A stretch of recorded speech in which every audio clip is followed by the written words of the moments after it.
Welcome on in, guys. It's your boy Luke. Second live stream of the night. This time breaking down the golf showdown thing for tomorrow. We haven't done this in a while, if you can't tell. Our intros are all over the place. But hey, we're here for round two, going to break down everything you need to know for showdown. Which there's a huge weather edge. We have quite the weather situation tomorrow afternoon, dealing with thunderstorms the entire PM wave. So don't even know if they're going to end up playing tomorrow, let alone what it looks like there on Saturday. So let's go ahead and hop on in. Let's not leave it up for any spoilers. So going to share our screen, hop into the weather to pretty much just start this off. Typically we take a look at the golf course, but it's really backseat to what we're going to see tomorrow. In terms of the wind report, it's not really that drastic, right? In the morning, it's low winds. In the afternoon, we knew it was going to be a little bit more gusty, closer to like 7 to 10 miles an hour of wind gusts. And then right around 5 or 6 p.m., we have that storm coming in. But Windfinder is the only source out there that's projecting it to come in this late. If we look at the Weather Channel, which probably a little bit more of a reliable source there rather than Windfinder, they have it coming in right around midday. You can see 12 p.m. to 1 p.m. you have showers, thunderstorms as soon as 2 to 3 p.m. and upwards of a 40% chance of rain pretty much from midday on. So I would venture to say that we're going to have some sort of delay. It's not only this site, right? If we take a look at Click to Houston, so this is a local weather source, they have the storms coming in right around 12. So rather than just showers around noon, they actually have scattered thunderstorms, full-on thunderstorms coming in by 2 to 3 p.m. So those are probably going to halt play. And then over here for W Underground, so it's Weather Underground, they also have showers right around noon, so kind of similar to what you had there with weather.com, and then scattered showers throughout the weekend. So I would venture to say that the actual weather sources probably correct over our good old reliable wind finder that we use for winds. But yeah, it's a huge X factor because when we look at Saturday, it's not like it gets calm once again, right? So it's not like if they end up halting play, going out there on Saturday, it's not like they're getting better conditions. You have low temperatures. So it's going to feel like 39 degrees. It's actually going to only be 46 degrees there on Saturday. And it cools off quickly, right? It's not going to be anything crazy by the time they're done playing. Sundown's right around like 6:30 p.m. So it's going to be like, 61, 59 degrees. But on Saturday, it's going to be 46 degrees. So if they are postponed, if they can't finish the round here on Friday, these guys are absolutely screwed on Saturday. And let's assume that they play on Friday, right? And they're playing through these thunderstorms. Maybe there's little pockets of dry weather that end up opening up tomorrow. First off, I doubt they finish their round. I mean, they weren't even able to finish today with perfectly fine weather, right? They still have guys on the golf course.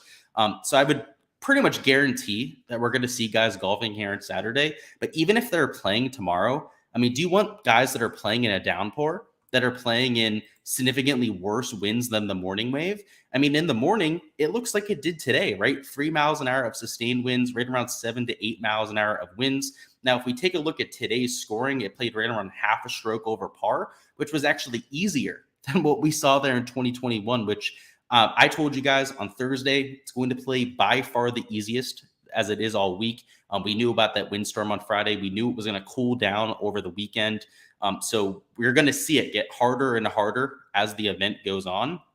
But it's going to play a lot like the morning today. So the morning, there was a lot of dew out there. It was a little bit cooler, and you could see that it played a lot longer. The course played closer to like 75, 7,600 yards. Whereas in the afternoon, when a lot of that dew was able to evaporate, it didn't play nearly as difficult, nearly as long. I mean, you were getting rollout on the greens, you were getting rollout on the fairways. And though maybe the greens themselves, right, like the targets weren't as receptive, the course was playing so much shorter that it more than made up for it. And that's why it was right around a stroke easier to be playing in the PM wave today. If we weren't dealing with this whole thunderstorms in the afternoon scenario where pretty much every single site is calling for, like 70% chance of thunderstorms in the afternoon, we would want to be targeting the PM guys. But that's just not going to be the case. So I would expect right around a 1 stroke over par average once again for the guys that are in the morning wave. But the guys that are in the PM, I mean, it's just such an X factor. We have no idea whether play is going to be delayed.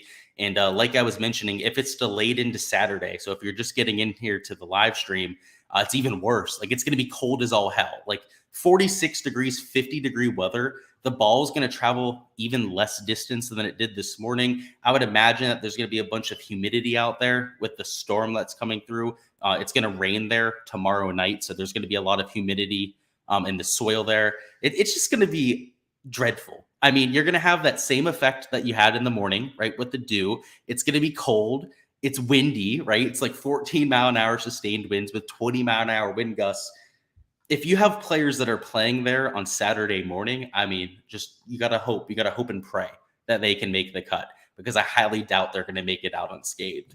So Aaron Wise, all of those sort of players towards the top of the board, I think you're going to see him free fall. I think the guys like a Tony Finau in the afternoon, kind of like I was saying there on our live stream yesterday, are going to see themselves at the top of the board by default. I mean, if you're playing here on Saturday, like, this course is going to play at least 2 shots harder, based on the wind, based on the temperature out there, based on that they're playing on the morning rather than the PM wave, right? They're dealing with all those dewy conditions. I mean, you're really, really getting the shaft if these guys aren't finishing up tomorrow. So I'm going to be on all of the AM wave. Pretty much that's the summary here. I'm not playing one player from the PM wave for Showdown. And for prize picks, that's going to be the case too. I just don't see a reason to try and reach for some of the players in what looks like what's going to be absolute chaos tomorrow. So I'll go ahead and share my screen. We'll hop over to the player pool. I can see Antonio's down there. What's going on, Antonio? Hopefully you're doing well. And he says, yo, what's up, Luke? What's going on? You bet Sepp to top 5 and you hate yourself for it. Yeah, he's +8, something like that, right? So yeah, probably not going so well. I bet Sam Burns, right? So I definitely have my little rascal of the week, right? The guy that I'm kind of kicking myself about. But I think you're pretty much going to have someone like that every single week, right? Like, Finau's doing pretty well for me. I feel pretty decent about guys like a Keith Mitchell that I played. Who else is at -5? Let's bring up the leaderboard once again. Of the guys that are there at -5, I think I have like most of them. Yeah, Finau, Wise I played, Noren I played, Pendrith at -4, Mitchell. So, like, I have my darlings this week, but yeah, then, at the opposite end, let's look at the bottom of the board, right? Because I have my Garrick Higgos, right? The Sepp Strakas of the world, my Sam Burns of the world that I played this week. It's a mixed bag. That's what you get with PJ DFS. That's why we love it, huh? The volatility that's out there. But yes, good old Sepp Shanka. We had someone on here yesterday actually talk about him. You mentioned that he probably was a little bit more volatile than people were giving him credit for. And it was towards the end of the stream where I ended up going over that question.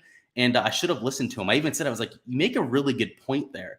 I was like, maybe we shouldn't be playing him at 13% ownership. And hey, it looks like he was right. So, hey, hats off to whoever that was. I forget who it was. If you're in there in the chat, feel free to go ahead and victory lap. Chase says Hideki 9 fairways was a killer. Tomorrow afternoon, the line is 8. Might have to fire under again. So yeah, they put the line at 8. Yeah, it was a good play, right? If you watched him during the actual like ESPN Plus coverage, he hit just next to the intermediate like 4 or 5 times. He laid up on a few holes where other players were taking driver. Just that's going to happen when you're taking like a GIR or a fairway prop. That's what happens, man. That's golf for you. But yeah, I'm not going to hold it against him, right? I'm not going to bet the over now that it's down there at 8 fairways. I just wish it was at 8.5, right? Like, I know you may have bet it after it bumped. I would have no interest betting it at 8 fairways, because then he has to hit 7 or less for us to hit, rather than at 8.5. He has to hit 8 fairways for us to hit, right? So I think a lot of people, especially with golf bumps, I think we'll talk about prize picks towards the end. Bumps for golf specifically are massive. They're about a 13 to a 15% difference, right? It's because, let's say, especially for like birdie or better, if you're going from like 4.5 to 5 birdies, or I guess a better example would be going from like 4 to 4.5 birdies, all of that push equity at 4, which typically for someone at 4 birdies, and I do these projections, right? I actually project how much of the time I expect somebody to push. It's typically like 11 to 18%. For a birdie prop, it's closer to 18%. For like GIR or fairways, just because it's a larger number, right? It's a little bit harder to hit the exact number when it's something like 12 or 13 as opposed to like, 4 birdies, right? It's a little bit easier to actually land on 4 birdies. With birdie or better, right? It's like an 18% sway or change whenever something's getting bumped, and people never account for that, right? So like, just word of advice, if you got it at 8 today, I know a lot of people did, I probably wouldn't bet that. Like for any bumps going forward, like you have to consider the push equity. And most people out there aren't thinking about that, and it makes a massive difference. But Spiel aside about bumps, which are, by the way, are horrible. Prize picks should stick behind their numbers more often, right? Have a little bit of confidence in what you're doing, right? Your process, your projections, right? I think they should. This is just a little hot take from my end. I think they should stick behind their shit a little bit more. Antonio says, "Is Tony Finau worth live betting?" It depends on the number you're getting, right? So I'm not in a legal state. I don't have that much access to a live numbers. Let me know what you can get. If you can get something, let me give you a number now, right? Because I think it's always better to put a number on it beforehand. I mean, let's look at what Data Golf says. They're respectable. I like to take a look at what they have to say every once in a while. They have him at a 15.5% win rate. I personally would actually think he has a higher win rate than that. I would put him at like plus 500, something like that. I think if you're getting anything better than plus 500, you should bet it. And anything less than that, you said he's plus 410. No, that sounds about right. Antonio, honestly, if I were to set a line on him, that's exactly where I would put it, like plus 400. That's why I said if you can get like plus 500 or better, go out there and bet it. Yeah, not worth it. That's about right. Hey, whatever book that is, Antonio, they know their shit. I'll say that much. They pretty much have them right where they should. Let's talk through this though. Yeah, these AM guys, like the only reason, like I think that they have them at 400 rather than like plus 500 or 600 is the weather situation, right? They're not dumb. They're looking at some of this and they know that a Scotty Scheffler, all of these AM guys, all these PM guys, right? Like, so Scheffler, Burns, Montgomery, Hideki, Wise, right? All of these sort of guys that are in contention right now, or at least right within the cut line as is, could potentially be missing the weekend. I mean, if you look at my player pool here, right, I'm playing Tony Finau, Henley, McNeely. It's all AM guys. There's not one PM guy in my player pool. And if there's somebody down as a yes that's in the PM wave, just know that's a mistake, right? That was by accident. There must be a typo if there's that out there. I'm pretty sure there's no typos in my spreadsheet though. But yeah, it's all AM guys for me. So I understand it. Like I think he probably wins this golf tournament, like at about a quarter of the time, right? So I think the plus 400, plus 500 odds is pretty much spot on there. Let's see. Any other questions? Nope. Let's move into it. So we already talked through the weather advantage, right? So we're not going to continue to hammer down on the fact that somebody's AM versus PM. If we talk somebody up here, they're going to be an AM wave golfer. Just know that Scotty Scheffler is still going to see ownership. You still have right around 20% on a Montgomery, 24% on an Aaron Wise, 16% on an Alex Noren. You're going to almost be unique just by fading the PM wave, right? Just by not taking anybody from that wave, you're going to do yourself pretty well in terms of ownership. The one guy that you may have to worry about would be Tony Finau, right? I have him at 28.5% ownership. So if you're playing Tony Finau, you can't just take all chalk with the rest of your lineup there. But let's say you're starting in the 9K range and going with like a Henley or maybe a Maverick McNeely to start your lineup, you can pretty much take over the hell you want to. I mean, you're going to have a lot of salary flexibility starting in the 9K range. And so I'm not locking Tony Finau. I just want to make that extremely clear here. I'm not playing him in every single lineup because it's Showdown. It's a volatile format. We know that players can fall flat on their face, even in a perfect set of scenarios, perfect set of circumstances. So I'm going to play him with like half my lineups, right? So I'm going to have like 50% Tony Finau. I'll get my leverage to the field. And I'm going to start a lot of lineups in the 9K range, right? With the Russell Henley, McNeely, and perhaps even at the top of the 8K range, right? Starting with a Neesmith. And just living here, right? Taking a Neesmith, Joel Damon, all these AM golfers here in the 8K range, and building a really balanced lineup. So you can see there's not a ton of guys down here in the 6K range I'm playing. There's a few, right? There's a few high upside options I'm getting to. And in fact, there's probably going to be builds I have for my 150 max that are leaving salary on the table, which I don't do very much for a Showdown format, but I need to spread out my exposure. And I imagine I'm going to have lineups that are leaving maybe $800 to $1,000 on the table, which I typically don't do. I typically set a minimum at about $500 under the max, so like 90, 49.5, something like that. But we'll have to see. I think I'm going to be a little bit more aggressive about it this time around. Joseph says, do you ever take overs on strokes when the weather is this bad? All the time, Joseph. Honestly, especially over the weekend. So, for a Friday round, unless the weather is extremely bad like we have today, overs on strokes, it depends on the course, right? It's all dependent on the course and how they price the board. But on Sundays, when players are in contention, I'm all about overs on strokes, particularly if the weather is going to be bad, because not only do you have adverse conditions, harder pin locations, but then also the pressure of being in contention, which is a legitimate factor when it comes to players. I mean, if you look at Sunday scoring averages, they're significantly worse than what you see on Saturday, because on Saturday, typically they make the course a little bit easier to encourage scoring. And then on Sunday, they try and make it suspenseful, right? They try and make it a little bit exciting for us golf fans. So they make it extremely difficult. So yeah, man, it depends.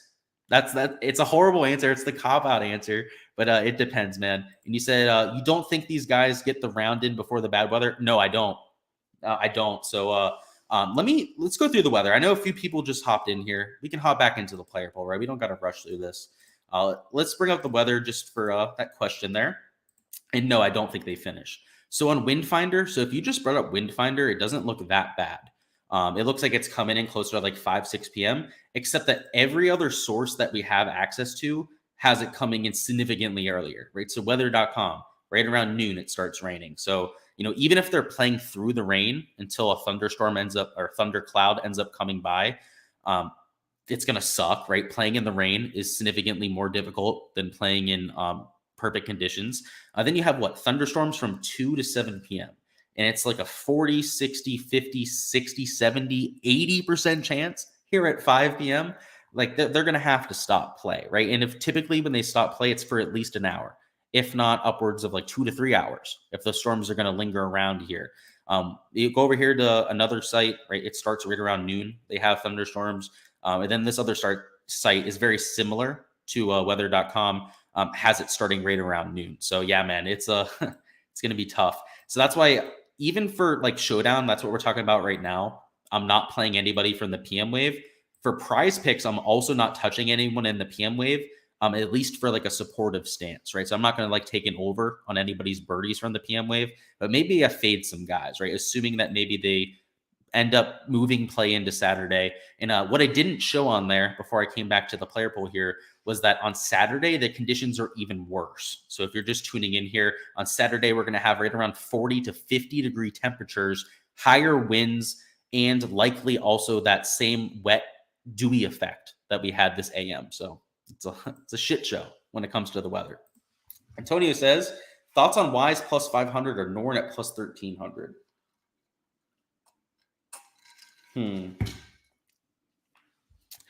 I'd rather have Finau at plus 410 than Wise at 500. So I'm going to be a no-go on Wise, and honestly, Norn at plus 1300 is a no-go too. I'd probably pass on those two, Antonio. I like your thinking. I like targeting those guys in the PM wave, but I think that the sports books have kind of accounted for it. And Tom says, how bad is Will Gordon with the flat stick? Boy, oh boy, you're making me want to look at his shots gained record today because I saw him chip in at one point, and the fact that he only shot like a few under par makes me think that he probably lost a bunch of strokes putting. So let's check out it. He's typically a really streaky putter. So if he lost a bunch of strokes putting today and he was solid with the ball striking, I think if he's a PM wave, right? I mean, an AM wave, I can tell you he's already in my player pool. Let's look at the putting stats. Alrighty, so in terms of his shots gained putting, he lost 2 strokes today, gained 2 strokes on approach. Love to see it, and gained off the tee. It's looking like a play, Tom. I'm liking that you pointed that out. But yeah, it's all about the putting for Will Gordon. He's just extremely inconsistent. I mean, when he was out there and he was first-round leader a few weeks ago, you bet your ass he went out there and gained with the flat stick. So he can do it. And this is the Showdown game, right? And he's PM wave. Oh, he's PM wave. See, that's the issue, right? So I'm probably not going to play him. But weather aside, like if we were dealing with a neutral weather situation, I would love Will Gordon. I'd be all over him. I'd probably play him in solid 20, 25% of my lineups. But unfortunately, he's caught up in the wrong situation for tomorrow. So he's not going to be a play for me. But I like your thinking there, Tom. Hopefully, at least for the future, if you're a Will Gordon backer, he can get it going for you. He said, yeah, that's where your mind is going. Exactly, for the future, right? You can bet him for some first-round leader, something like that. He's a hell of a player. Dude, I have to say, right? Like I was giving him shit the other day. Like I faded him, which to this point, it's like whatever. It's about an average fade. He hasn't really done much. Hasn't hurt you either. If you played Will Gordon, I think he's got a bright future, right? You got to catch him at the right golf course, I think. And I don't think this is the right course for him, but you get him at like the Byron Nelson, Will Gordon's probably going to win the Byron Nelson this year. Early call on that. Let's go through our player pool. So we love Tony Finau. I said I'm probably going to play him with like half my lineups. This 9K range has a lot of solid options, but this 8K range is where I think you're going to win your money. They're underpriced. They're going to be extremely underowned, especially given the fact that they're playing in the advantageous wave. And the only guys that I'm fading here are the ones that really went off, that are going to be extremely chalky, right? So to give you an idea here, where's a good old Pendrith, right? I'm still going to play him. He's 15% owned. I love the way that he's ball striking it. He's the chalkiest guy that I'm still getting to, right? Because look at this, Hadwin. He's not seeing any ownership. No one likes playing Hadwin. Andrew Putnam had an average round where he's like 9% owned. I had 7% on Riley. Well, he had a pretty piss poor round. I guess that makes sense. But Siwoo and Joel Damon, right? Like they shot -3, -2, respectively. I'm at 13 and 10% ownership. Like people don't play the wind game. People don't play the weather game as much as they should here, particularly for Showdown. So when I'm running my ownership algorithm, if I was playing the slate how I would, and that's how I did my ownership, these guys would be much, much higher owned than what I have them at there. But I have to assume that the public just isn't that very bright, just based on experience. That's what we've seen. So maybe they come in a little bit higher owned in some of your single entries, some of your higher dollar contests, just because you have a better educated crowd playing. But in your large field GPPs, these guys are going to be super low owned because they're going to see a Sahith Thagala, right? They're going to see Jason Day, right? Former world number one. They're going to see Hideki up here, right? $9,800, right? He's outside the 10K range now, and they're going to buy them. I guarantee you, they're going to spend up for those sort of players. Don't do it, right? Play the guys that are in the solid wave, that are lower owned, and you get a ton of flexibility. I mean, you can literally build a lineup with these guys here, like with a combination of these like 7 or 8 players. And it'd be a more than viable lineup. You may have to take like one guy in the 7K range, right? To be able to spend up for some of those options, but it's worth it. It makes quite a bit of sense. In the top of the 7K, there's a few chalky pieces that I'm not playing. So like Keith Mitchell is a guy that I'm fading, but I am playing Mackenzie Hughes. Mackenzie Hughes is just a perfect course fit. So somebody that I'm not going to be avoiding, but like a Keith Mitchell, he's a little bit volatile. It's kind of hard for him to go out there and back up a low round. Let's see what else we got. Wyndham Clark, I'm fading too. He's a little bit volatile, but I love Harry English. Alex Smalley loves difficult courses. So somebody I'm typically getting to at these tracks. And good old Sepp Shanka, which by the way, I forgot who was mentioning him before about having an outright ticket or a top 5, whatever it was on Shanka. I got a good old nickname for him. Call him Sepp Shanka because I've been there before. I've been burned by the good old Austrian. Taylor Moore, he's a decent play. He shot over par today. But if you look at difficult courses, another guy that pops, Justin Suh, I think he's worth a few looks. You can take a look at Mark Hubbard too, another player where you're looking for a bounce back. Because of the weather in the PM, I don't want to say that like anybody can make the cut because clearly, right, like Smotherman's not making the cut.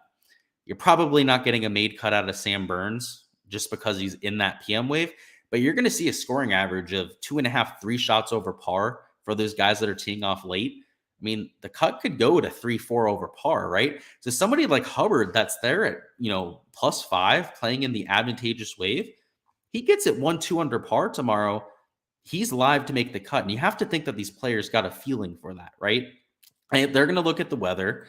They're going to see that it's just going to be absolute hell tomorrow afternoon, hell on Saturday if they have to bleed into it.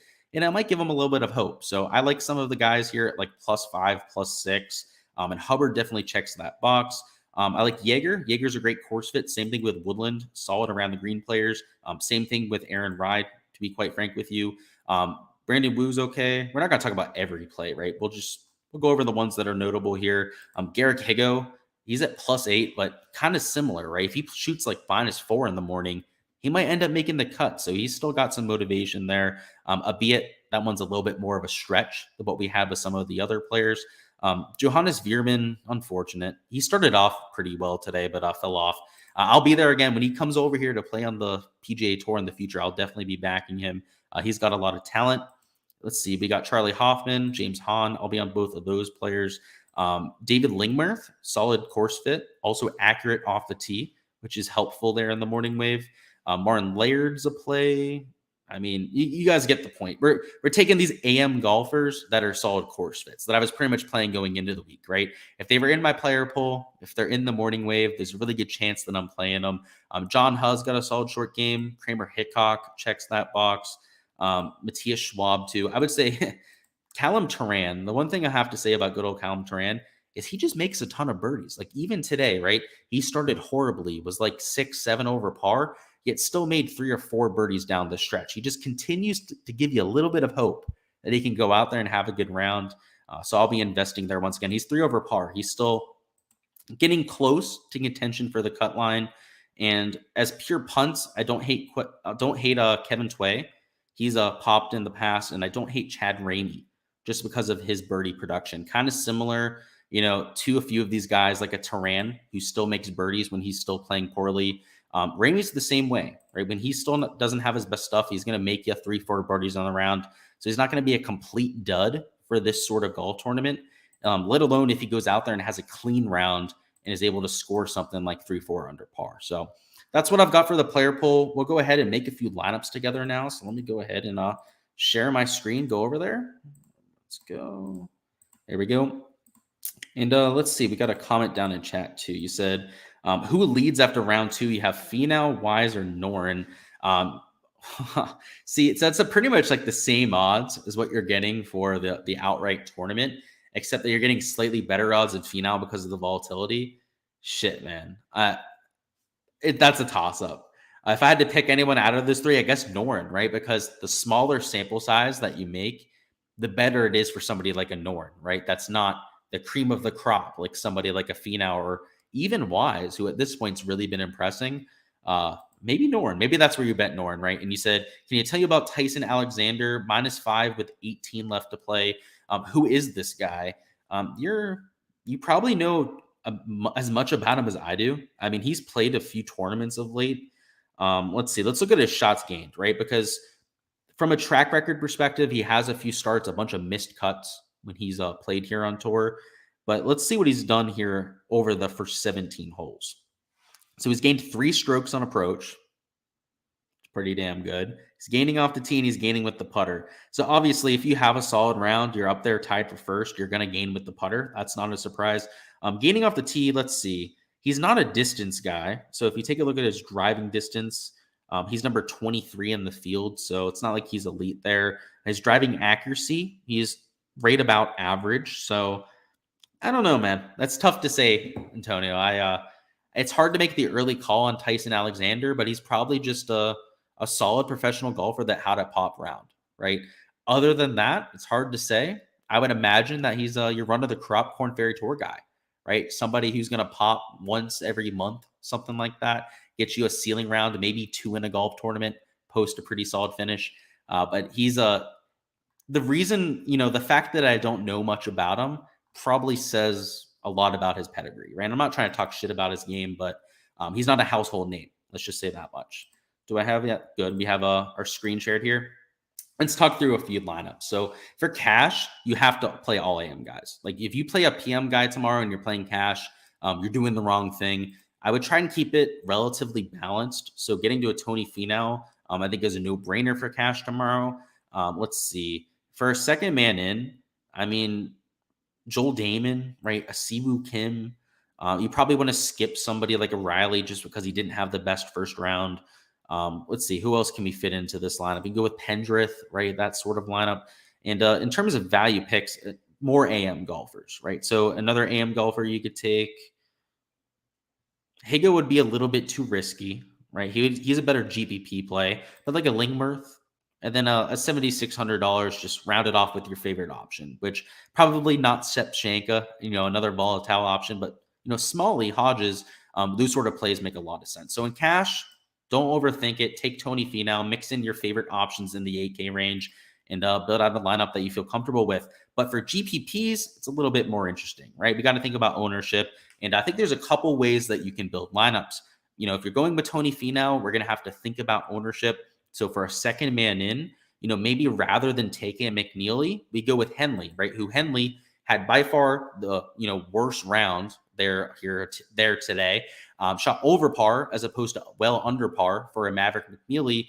But if you're going to take that chalky piece up top and you still want to take competitive players in the 7K range, then maybe an easy way to get that ownership leverage is just to take Henley instead, who won last week, right? It's not like we're taking some dog shit player. He won last week for us, right? So maybe just make that pivot.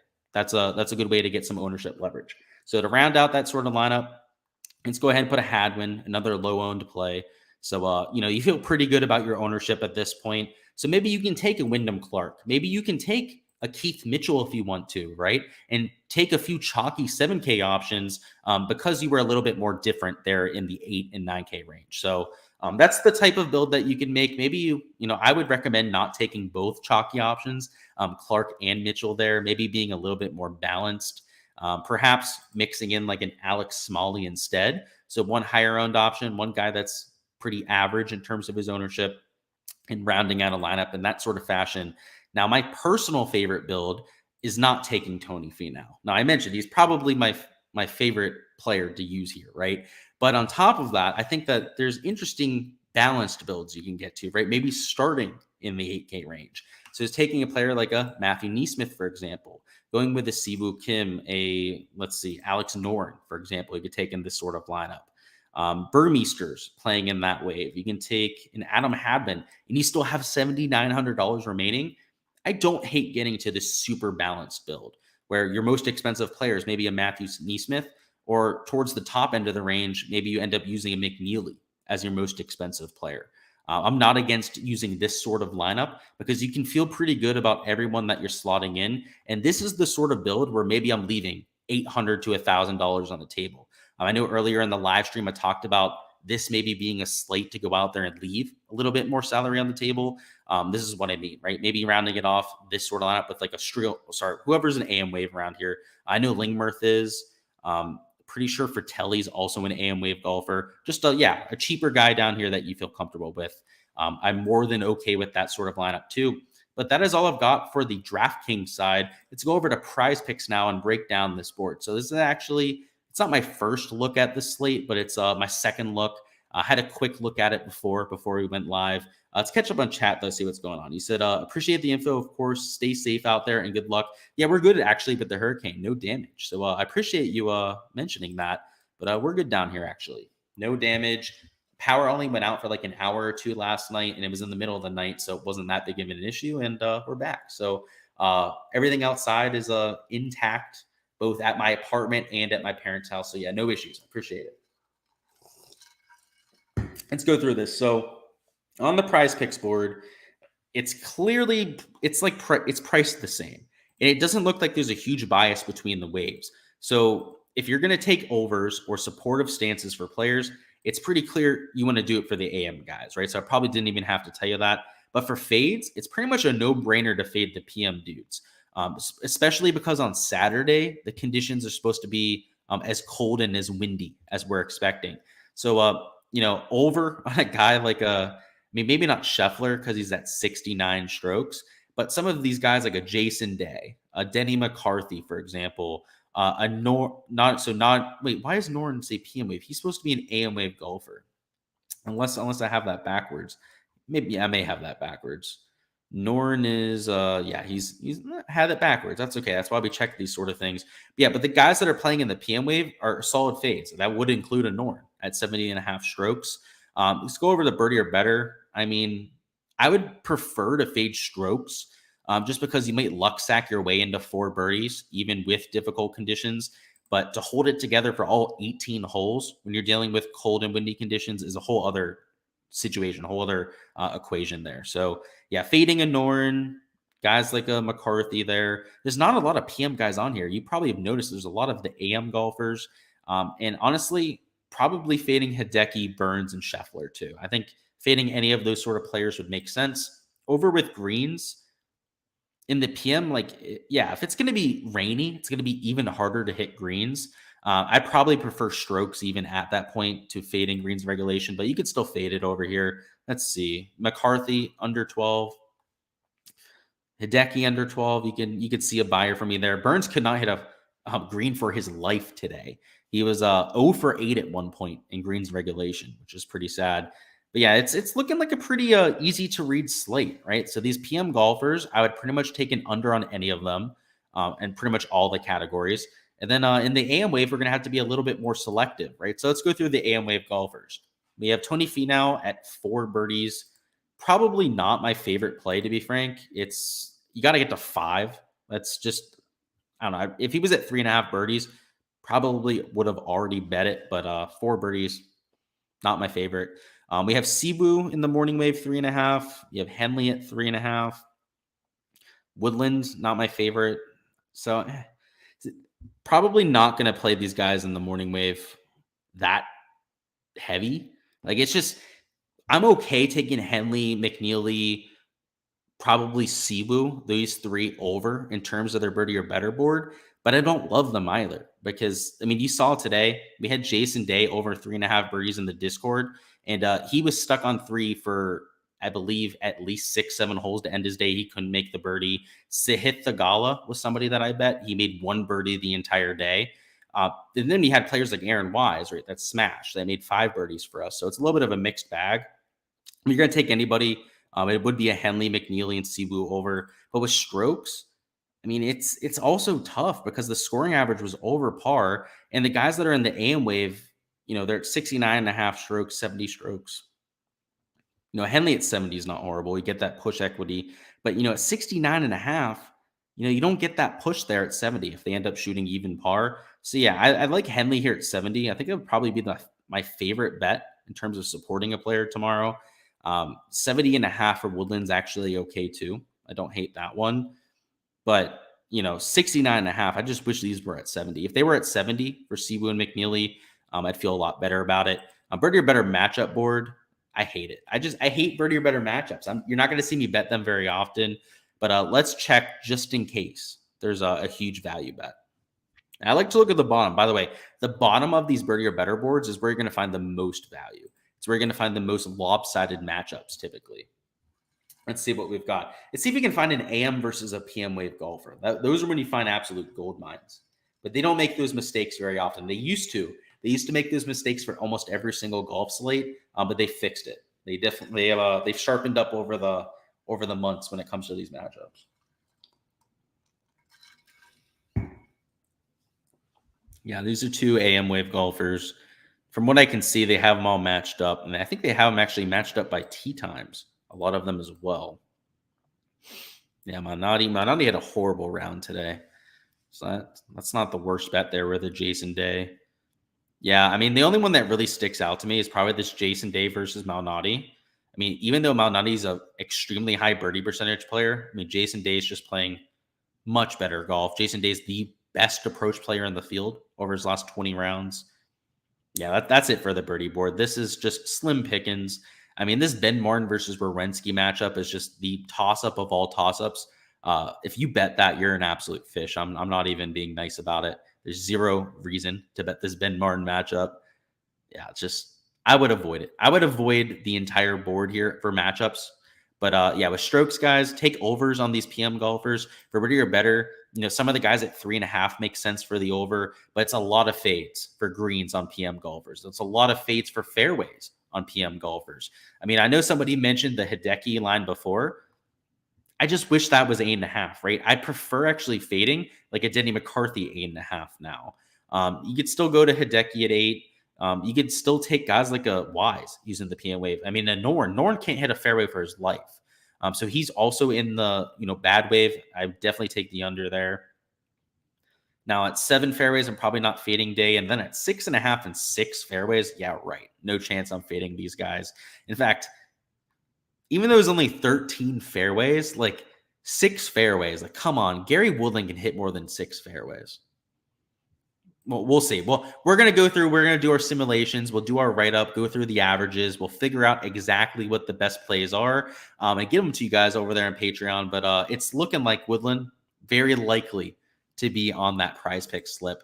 But that is all I've got here, guys. Let's see if there's any questions down in chat. As per usual, if you're looking for all the props I'm playing, they will be posted on my Patreon page. So as of right now, again, I'm undecided on some of the props that I'm playing. But over the next half an hour to an hour, we'll have those finalized. We'll get our cards entered and get the write-up over there on Patreon. So if you're looking for it, check for the link in the description of the video. But like I said, that's all I've got, guys. Best of luck for Showdown and for Prize Picks tomorrow.